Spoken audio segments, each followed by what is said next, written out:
बिस्मिल्लाहिर्रहमानिर्रहीम। अस्सलाम वालेकुम। क्या हाल है आप सबका। आज बनाएंगे हम चिकन शिमला। इसके लिए लेंगे एक बारीक कटी हुई प्याज, उसमें डालेंगे 1 कप ऑयल। मैंने सरसों का ऑयल यूज़ किया है। प्याज को इसमें थोड़ा सा हल्का ब्राउन करेंगे। अब इसमें 1 चम्मच पिसा हुआ लहसुन, 1 चम्मच हरी मिर्च और अदरक का पिसा हुआ पेस्ट डालेंगे और इसको अच्छे से भून लेंगे। जब ये ब्राउन हो जाए, थोड़ा सा हल्का सा गोल्डन ब्राउन हो जाए, तो इसमें थोड़ा पानी शामिल करें। अब इसको मुसलसल चम्मच चलाते हुए टमाटर शामिल करें। तो टमाटरों को थोड़ा सा पकाने के बाद इसमें शामिल करें अपने टेस्ट के मुताबिक सुरख मिर्च,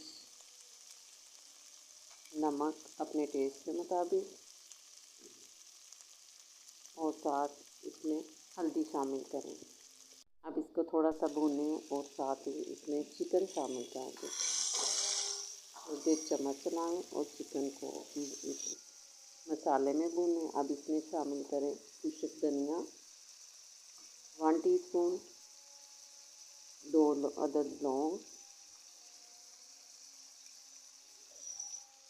और ½ टीस्पून इसमें शामिल करें दालचीनी पाउडर।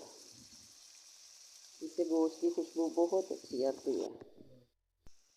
अब इसमें शामिल करें शिमला मिर्च। शिमला मिर्च को थोड़ा सा भूनें और इसको कवर कर दें। दम पे रखें। 5 मिनट बाद शिमला हमारी पककर तैयार हो जाएगी।